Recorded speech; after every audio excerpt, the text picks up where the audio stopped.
The heavy glass doors of the Gilded Lily swung open with a hush that felt more like a judgment than a welcome. Maya hesitated on the threshold, her fingers tightening around the small, beaded clutch she had borrowed for tonight. At 24, she had spent most of her life trying to blend into the beige walls of corporate offices and crowded subway cars, but tonight was different. Tonight, she was visible. The sleeveless red dress she wore was a striking departure from her usual oversized sweaters. The silk cascaded down her frame, catching the low, amber light of the restaurant's chandeliers against her deep, radiant skin. She felt beautiful, but she also felt terrifyingly exposed, like a raw nerve ending walking into a room full of scalpels. She checked her phone for the third time in 2 minutes. The text from Chloe was still the last thing on the screen. He's waiting at table 14. Go get him, girl. You deserve this. Maya took a breath that rattled slightly in her chest and stepped inside. The maitre d' looked her over with a practiced, cool indifference before leading her through the labyrinth of velvet booths and white linen. The restaurant smelled of expensive truffle oil, aged leather, and old money. It was the kind of place where laughter was kept to a polite murmur and the clinking of silverware sounded like currency. As she walked, Maya felt eyes on her. Or perhaps it was just the phantom weight of her own insecurity. She didn't see the booth tucked away in the shadows near the bar, where 3 figures were huddled over a smartphone, stifling cruel giggles. Chloe, Brad, and Jessica were watching the live feed from a strategically placed phone propped against a napkin holder 2 tables away. They had pooled their money for the appetizers just to watch the show. To them, the red dress wasn't a statement of confidence. It was the punchline of a joke that had started weeks ago in the break room. They waited for the moment Maya would realize that table 14 was empty and that the handsome, wealthy suitor Chloe had invented didn't exist. When Maya reached the table, it was indeed empty. A reserved sign sat mockingly in the center of the pristine tablecloth. She sat down, smoothing the red silk over her legs, trying to maintain a posture of elegant expectancy. 5 minutes passed. Then 10. The waiter poured her water with a pitying tilt of his head that stung worse than a slap. Maya kept her gaze fixed on the entrance, her heart hammering a frantic rhythm against her ribs. She took a sip of water, her hand trembling just enough to make the ice chime against the glass. In the corner booth, Chloe whispered to Brad, "Watch, she's going to check her makeup soon." She actually thinks he's coming. The cruelty was a cold, sharp thing, entirely invisible to Maya, who was currently fighting back the stinging prickle of tears. She felt the familiar, suffocating cloak of unworthiness descending on her shoulders. She had let herself believe, just for an evening, that she could be the protagonist of a romance rather than the background character in someone else's life. She looked down at her hands, the silence of the empty chair opposite her growing louder with every passing second. The atmosphere in the restaurant shifted imperceptibly, a change in air pressure that occurs when a predator enters a grazing field. The heavy doors opened again, but this time, the staff didn't look indifferent. They snapped to attention. The maitre d' straightened his spine so violently it looked painful. Walking through the entrance was a man who seemed to absorb the light around him. He was tall, wearing a charcoal suit cut so precisely it looked like a second skin, moving with a fluid, predatory grace that suggested coiled power. This was Junho. He wasn't a customer. He was the owner of the conglomerate that owned the building, the land, and arguably half the city block, though his name appeared on no menu. He rarely came down to the main floor, preferring the shadows of his penthouse office, but tonight, a restlessness he couldn't name had driven him downstairs. His sharp, dark eyes scanned the room, bypassing the nervous staff and the preening socialites until they landed on the anomaly in the center of the room. He stopped. The woman in the red dress was a splash of vibrant, desperate color in a sea of monochrome. Junho was a man who traded in secrets and observations. He could read a boardroom's fear in the twitch of a CEO's eye. What he saw in Maya wasn't just a woman waiting for a date. He saw the microscopic tremble of her lower lip, the way her fingers were white-knuckled around the stem of her water glass, and the rigid, brave posture of someone trying not to dissolve. He frowned, his gaze shifting slightly to the left, catching the reflection in the mirrored wall. He saw the trio in the corner booth, the suppressed laughter, the phone pointed in her direction, the hungry malice in their eyes. He knew exactly what was happening. It was a scene he had witnessed a dozen times in different forms, the weak feeding on the vulnerable to feel strong. A cold, dark anger sparked in his chest. It was a quiet fury, the kind that didn't shout but rather lowered the temperature of the room. Junho didn't check with the maitre d'. He didn't check the reservation list. He simply adjusted his cuffs and began to walk toward table 14. The staff froze. The floor manager looked as if he might faint. Junho never mingled. As he approached Maya's table, the air around her seemed to charge with static. She was looking down, blinking rapidly, when a shadow fell over her. She looked up, expecting the waiter to ask her to leave, or perhaps to deliver the final blow of the prank she hadn't yet figured out. Instead, she found herself looking up into a face that was devastatingly handsome and utterly unsmiling. He was terrifying, in the way a storm front is terrifying, yet his eyes, when they met hers, held no judgment. "I apologize for the delay," Junho said, his voice a deep, resonant baritone that carried just enough to be heard by the eavesdroppers in the corner. Traffic was unavoidable. Maya stared at him, her mouth opening slightly. I think you have the wrong," she started, her voice barely a whisper. Junho didn't let her finish. He pulled out the chair opposite her, the empty chair that had been mocking her, and sat down with an air of absolute finality. He looked at her, and for a split second, his expression softened, a micro-gesture meant only for her. "Play along," he murmured, so quietly the words were almost a breath. Then, louder, projecting authority, he signaled the waiter. "The tasting menu," and a bottle of the '98 vintage. Immediately, in the corner booth, the laughter had died instantly. Chloe's phone slipped in her hand. This wasn't the script. This wasn't the humiliating rejection they had engineered. The man sitting with Maya wasn't just a date. He was a titan, radiating a level of wealth and danger that made their corporate middle management existence look like child's play. Maya looked at Junho, confusion warring with relief. She didn't know who he was, but she knew that the suffocating feeling of being alone had just vanished. The arrival of the wine was a ceremony in itself. The sommelier's hands shook slightly as he presented the bottle to Junho, a reaction Maya found bewildering. She was still reeling, her mind trying to catch up with the sudden shift in reality. "Why are you doing this?" she whispered as the wine was poured, the rich red liquid swirling in the crystal. She felt like an imposter in her own life, waiting for the other shoe to drop. Junho rested his elbows on the table, clasping his hands. His focus was intense, excluding the rest of the room entirely. Because, he said, his tone devoid of the mockery she was used to hearing, grandeur requires an audience, and cruelty requires a victim. "I decided to deny them the latter," he nodded almost imperceptibly toward the corner booth. Maya didn't turn around. Something in his gaze anchored her, but she understood. The realization hit her like a physical blow. The text, the setup, the perfect guy, it was all a lie. Tears pricked her eyes again, but this time it wasn't from loneliness. It was from the sharp sting of humiliation. She started to reach for her clutch to leave, her instinct to flee taking over. "I should go," she stammered, shame heating her neck. I can't stay here if they're watching." Junho's hand moved across the table, not touching hers, but hovering close enough that she could feel the heat of his palm. It was a protective barrier. "If you leave now," he said, his voice calm and steady, "they win. They get the story of how you ran away. But if you stay," he paused, his dark eyes locking onto hers with a compelling intensity. "If you stay, you change the narrative. You become the woman who dined with the king, and they become the jesters who watched from the cheap seats." There was a challenge in his eyes, but also an invitation. He was offering her his status as a shield. Maya looked at the red dress she had spent weeks saving for. She looked at the man who had stepped out of the stratosphere to sit in an empty chair. Slowly, she released her grip on the clutch.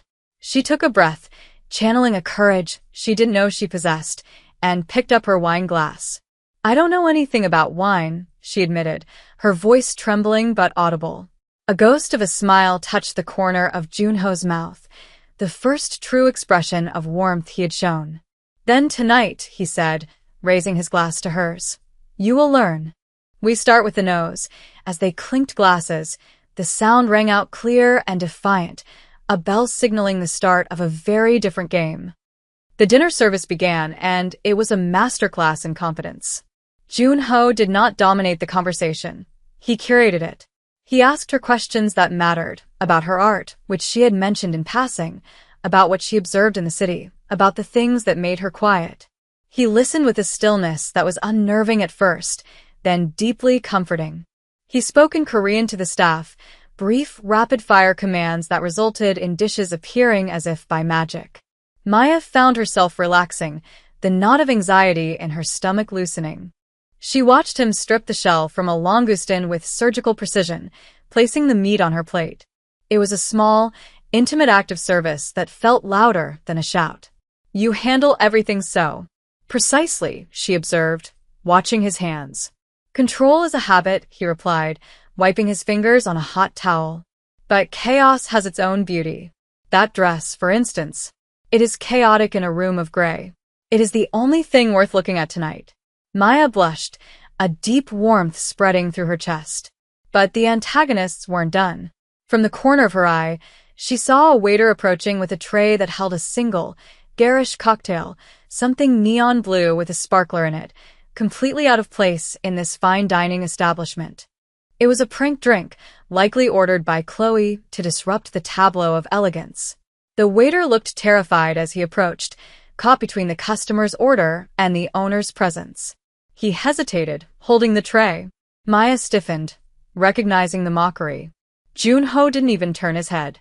He simply lifted one hand, a single finger extended. The waiter froze instantly.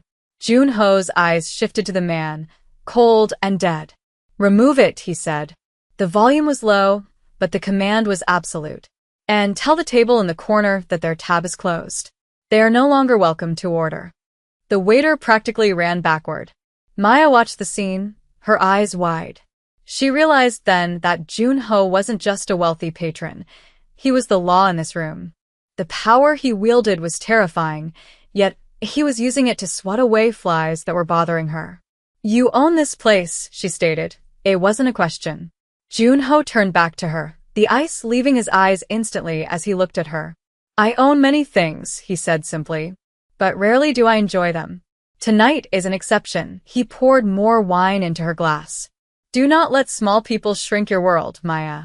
They are merely background noise. Focus on the melody." As the main course was cleared, Junho stood up and offered her his hand. "The air in here is stale. There is a terrace upstairs. It is private." It was a request, not a command, but the magnetic pull was undeniable. Maya placed her hand in his. His grip was firm, dry, and calloused, the hand of a man who had fought for his position.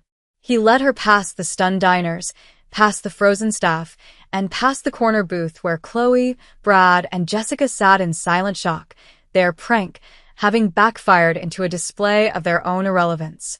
As they walked by, Junho didn't even look at them. That was the ultimate insult. They were beneath his notice. But Maya looked. She met Chloe's gaze and saw the envy there, naked and ugly. Maya didn't smirk. She just lifted her chin slightly, the red silk flowing around her like royal robes, and kept walking. The terrace was a sanctuary of cool night air and city lights.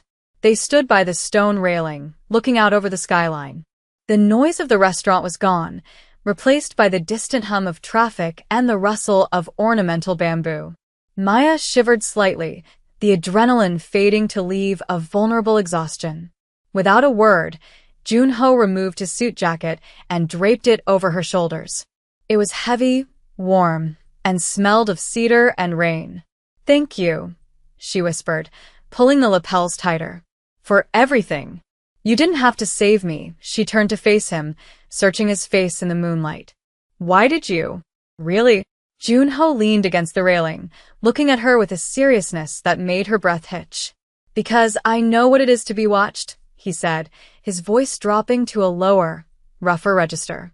"To be judged by people who do not know the weight you carry." He reached out, his fingers grazing a loose curl near her temple, tucking it behind her ear. The touch was electric. "You wear your heart like armor, Maya. But tonight I saw the cracks. And I wanted to stand between you and the blow." Maya felt a tear finally escape, tracing a hot path down her cheek. "I thought I was unlovable," she confessed, the words tumbling out before she could stop them. "I thought. That's why they picked me. Because no one would ever really come." Junho stepped closer, invading her personal space in the most gentle way possible. "Then they are blind," he said. "Because I am here. And I am not leaving." The valet brought the car around, a sleek, black sedan that looked more like a weapon than a vehicle, its engine purring with a low, menacing thrum. Junho guided her into the passenger seat with a hand on the small of her back, a touch that was possessive yet incredibly gentle. As he slid into the driver's seat, the silence of the car enveloped them, sealing out the noise of the city and the lingering humiliation of the restaurant. Maya looked out the window as the streetlights blurred into streaks of amber and white. She was still wearing his suit jacket. It engulfed her frame, a heavy, comforting shell that smelled of expensive cologne and tobacco smoke. "Where are we going?" she asked softly, realizing she hadn't even thought to ask before getting in. Junho didn't look away from the road, his profile cut sharp against the passing lights. "My driver usually handles the evenings," he said, his voice dropping the formal edge it had held in the restaurant. "But I need to get away from the city center. I cannot take you home yet, Maya." He paused, his grip tightening slightly on the steering wheel. "The evening has been intense. For both of us. My home is nearby, up in the hills. It is quiet there. I would like to offer you a moment of actual peace before you return to reality. Do you mind a detour?" There was a vulnerability in the request, a crack in the monolith. He wasn't demanding her time. He was admitting he needed an escape, and he wanted her there with him. Maya turned to look at him fully. "I don't have anywhere I need to be," she admitted, the truth of her lonely life stinging less now that she was sitting beside him. "Is everything okay?" Junho exhaled slowly. "My life is complicated. There are parts of it that require constant vigilance.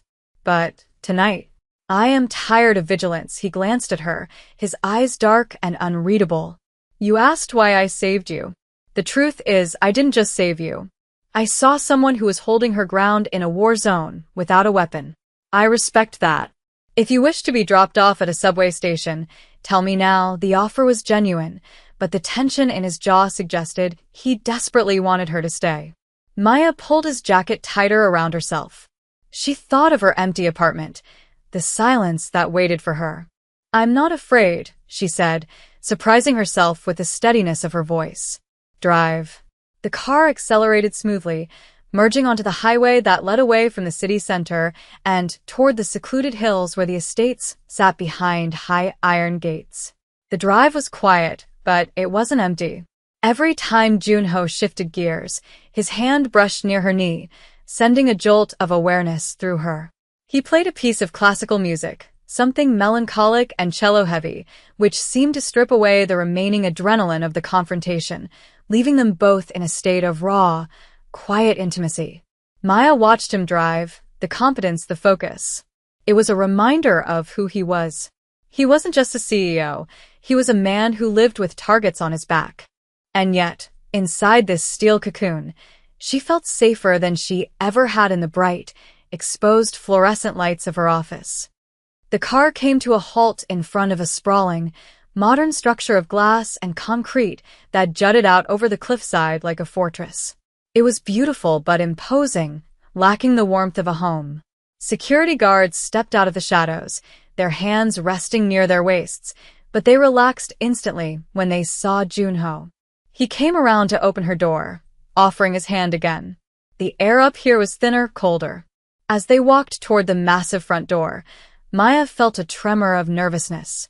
The heavy door scanned Junho's biometrics and slid open silently. The interior was vast, minimalist, and shadowed, decorated in shades of slate and charcoal. It felt like a museum, untouched and unlived in. The silence was absolute, pressing against her ears. Junho walked to the center of the living room and stopped. He didn't turn on the lights, leaving them bathed in the blue-gray glow of the moonlight filtering through the floor-to-ceiling windows.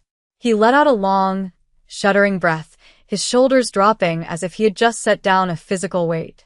He walked over to a wet bar in the corner, pouring a glass of amber liquid. His hand shook, just once, before he steadied it. Maya watched him, realizing that the king was just a man who was incredibly lonely. She walked further into the room, her heels clicking on the stone. "It's very Quiet, she said softly. Junho took a sip of his drink and turned to face her, leaning back against the counter. "It is safe," he corrected. "I built this place to be a fortress. Nothing gets in. No noise, no threats." He gestured vaguely around the cold, beautiful room. "But the problem with a fortress is that once the gate is closed, you are trapped inside." He looked at her, his eyes stripping away the layers of his persona. "I have a sister. She passed 2 years ago." Rival factions. It was not an accident. The confession hung in the air, heavy and dark. "Since then, I have removed everything soft from my life. I thought it was the only way to survive." Maya walked over to him. She didn't touch him, but she stood close enough to share his warmth. "You are soft tonight," she countered gently. "You saw me when no one else did. That's not power, Junho. That's heart." She looked around the immaculate, sterile room. "You don't have to live in a museum just to be safe. You can let the light in." Junho looked at her, his dark eyes searching her face. "I have spent my life building walls," he murmured, stepping closer, his voice dropping to a rough whisper. "And you? You walked through them in one night without even trying." The air between them crackled. He reached out, his hand hovering over her cheek, trembling slightly. "I am dangerous, Maya. My world is not a fairy tale. Being near me, it has consequences." "I've lived a safe life," Maya replied, leaning almost imperceptibly into his hand. "I've been safe and invisible and miserable. I don't want safe anymore. I want real." It was the bravest thing she had ever said. Junho's thumb brushed her cheekbone, a feather-light touch that sent shivers down her spine. "Then come," he said, his voice thickening with emotion. "I cannot offer you a normal date, but I can offer you dinner. Real dinner." He gestured toward the kitchen, a faint, boyish smirk touching his lips. "I believe the tasting menu was interrupted. And I make excellent ramyun." The tension broke, replaced by a warm, bubbling laughter from Maya. The absurdity of it, the Mafia boss, the red dress, the emotional confession, and now instant noodles, felt perfect. The kitchen was a marvel of stainless steel and marble, clearly designed for a catering staff rather than a single man, but tonight it felt intimate. Junho took off his suit jacket, rolling up the sleeves of his white dress shirt to reveal forearms corded with muscle and marked by a faint scar or two. He moved around the kitchen with the same efficiency he applied to everything, but there was a clumsiness to his domesticity that Maya found endearing. He couldn't find the small bowls. He almost dropped the eggshells into the broth. It humanized him. Maya, still in her silk gown, finally kicked off her heels and padded across the cold floor barefoot. "Move over," she teased gently, nudging him with her hip. "You're going to overcook the noodles." She took the chopsticks from his hand, their fingers brushing and lingering for a second too long. They ate sitting on the kitchen island, shoulder to shoulder. The steam from the spicy broth curled between them, smelling of chili and comfort. It was infinitely better than the truffle oil and pretension of the gilded lily. "So," Junho said, slurping the noodles with an unself-conscious noise that made Maya smile. "Tell me about the art. The one you mentioned before the waiter interrupted us." Maya paused, her chopsticks halfway to her mouth. "No one ever asked about her sketches. It's nothing really. Just charcoal. I draw people on the subway. People who look like they're waiting for something that isn't coming." She looked down at her bowl. "I guess I was drawing myself." Junho stopped eating. He turned his stool to face her fully. "And tonight?" If you were to draw tonight? Maya looked at him, the sharp angles of his face softened by the kitchen track lighting, the intense focus in his eyes. I draw a door, she whispered. Opening. The metaphor landed softly between them. Junho reached out and took her hand, his thumb tracing the knuckles. I want to be that door, he said, the intensity returning to his voice. I have been closed for a long time, Maya. But with you. I feel a draft, he chuckled darkly at his own joke, and Maya laughed with him. It was a shared language of lonely people finding a dialect they both understood. Suddenly, a phone buzzed on the counter. It was harsh, intrusive.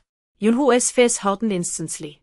He picked it up, read the message, and the vulnerable man vanished, replaced by the boss. His eyes went cold. What is it? Maya asked, fear creeping back in. Your friends, he said, the word dripping with venom. They posted the video. The one they took before I arrived. They are mocking you online. It is gaining traction. Maya felt the blood drain from her face. The nightmare wasn't over. The internet was laughing at her. She slid off the stool, panic rising. I have to go. I have to. Junho didn't move to stop her physically, but his voice stopped her dead. It is already handled. Maya turned, confused. What? Junho tapped the screen once, then set the phone down face down. I own the platform's parent company's regional server rights. The video is deleted. The accounts are suspended.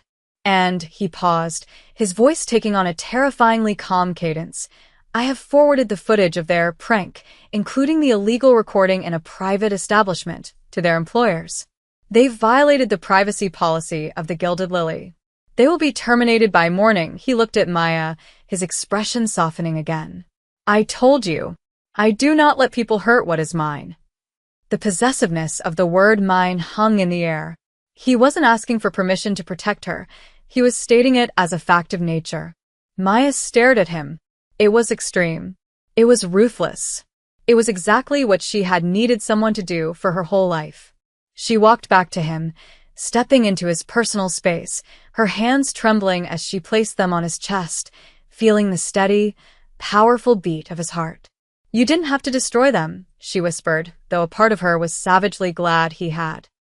I didn't do it for revenge, Junho said, covering her hands with his. I did it to clear the noise.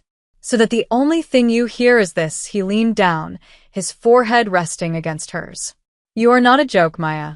You are the punchline to a life I didn't know I was missing. The kiss, when it came, was slow, tasting of spicy broth and salvation. It wasn't the desperate kiss of a movie climax. It was the steady, grounding seal of a promise kept. 6 months later. The morning light filtered through the sheer curtains of the penthouse, but the room didn't look like a museum anymore. A cashmere throw blanket was draped over the austere gray sofa. A pair of fuzzy slippers sat next to the Italian leather shoes by the door. Maya sat at the kitchen island, sketching on a tablet, wearing one of Junho's oversized shirts. She looked up as the elevator dinged.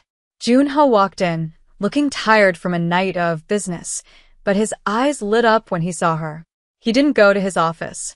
He went straight to her, wrapping his arms around her waist from behind, burying his face in her neck. You're home early, she murmured, leaning back into him. I missed the piece, he replied, his voice muffled against her skin. He glanced over her shoulder at the tablet. It was a sketch of him, not the scary CEO in the suit, but the man in the kitchen with rolled-up sleeves, cooking noodles. He smiled, a genuine, easy expression that reached his eyes. You captured my good side. Maya turned in his arms, smoothing the lapel of his jacket. She was no longer the girl who hid in beige sweaters. She was the woman who had turned a fortress into a home. I have a date tonight, she teased. Oh. Junho raised an eyebrow, a playful glint in his eyes. With who?